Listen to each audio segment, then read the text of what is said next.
খালি এই লাকুরতলা এই এলাকা না, বিভিন্ন এলাকায় মাদকের প্রভাব আছে, চুরি, চিন্তায়, ডাকাতি। আশা সিমেন্ট, বাংলাদেশের প্রথম triple tested international standard cement.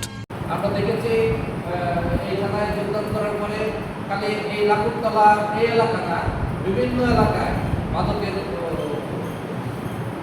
প্রভাব আছে, চুরি, চিন্তায়, ডাকাতি, বিভিন্ন জায়গায় এইসব বিচ্ছিন্ন ঘটনাগুলো ঘটে।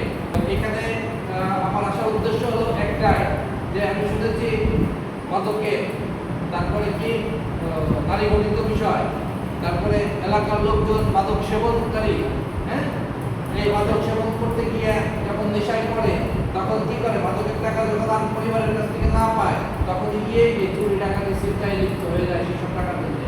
ম্যাক্সিমাম ঘটনায় আমরা যত চোর ডাকাত দেখেছি তাদের ম্যাক্সিমামই দেখেছি মাদক সেবী। তো আপনাদের কাছে আমার যে অনুরোধটা বা আমার হলো এটাই, যে আপনারা আপনাদের এই এলাকা দিয়ে শুরু করেন। আপনাদের দেখা দেখি দেখবেন পার্শ্ববর্তী এলাকা, তার পার্শ্ববর্তী এলাকা, তারপর পার্শ্ববর্তী এলাকা উদ্যুক্ত হয়। তা আমাদের দরকার হলো শুরুটা। আমি অত্যন্ত খুশি হয়েছি যে আপনারা এতগুলো মানুষ একসাথে বসেছে এবং এই যে একটা কমিটি গঠন করার জন্য যে একটা উদ্যোগ নিয়েছেন, আমি খুব খুশি হয়েছি। আমার আন্তরিকতার কোনো অভাব থাকবে না, আমার সর্বোচ্চ সহযোগিতা আপনাদের প্রতি থাকবে, ঠিক আছে? চুরি ডাকাতিটা ম্যাক্সিমামই হয় হচ্ছে রাত 12টা থেকে রাত 4টার মধ্যে। বিশেষ করে এই রাত 12টা থেকে এই রাত 4টা অথবা ফজরের আজান পর্যন্ত। ফজরের আজানের সময় তো লোকজন নামাজে বের হয়ে যায়, তখন কিন্তু আর চুরি করার সুযোগ লোকদের থাকে না, যতক্ষণ উঠেই যায়। অর্থাৎ রাত 12টা থেকে যদি আমরা ভোর আজান দেওয়ার আগ পর্যন্ত এইটুকু যদি এলাকায় পাহারার ব্যবস্থা করি, অন্তত চুরি ডাকাতিটা অনেকাংশে দেখবেন যে আপনার এলাকায় থাকবেই না। দেখা গেছে 5 দিনের জন্য, 10 দিনের জন্য, 1 মাসের জন্য একটা অপরিচিত লোক একটা বাসা ভাড়া দিচ্ছে, আইসে কিন্তু সেই বাসাটাই ওঠে।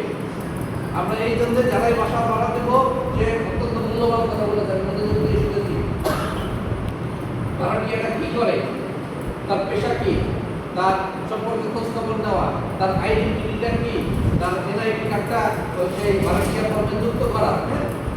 যারাই বাসা ভাড়া দিবেন তারা দয়া করে একটা ভাড়াটিয়া ফর্ম তৈরি করবেন, যে ফর্মে তার ডিটেলস থাকবে, সেই সাথে তার এনআইডি কার্ডের কপিও থাকবে, এবং সে কোন জায়গায় চাকরি করে সেই চাকরির একটা প্রত্যয়নও তার কাছে থাকবে, যাতে কোনো অপরাধ ঘটলে পরে সে যদি কোনো সময় পলাতক হয়ে যায়, যাতে আমরা তাকে বুঝে বের করতে পারি।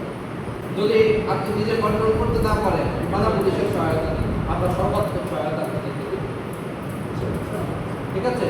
আর পাশাপাশি এই যে আইন শৃঙ্খলা নিয়ন্ত্রণের জন্য, চুরি ডাকাতি বন্ধের জন্য আপনারা যে কমিটি গঠন করবেন, আমি কমিটিকে সাধুবাদ জানাই।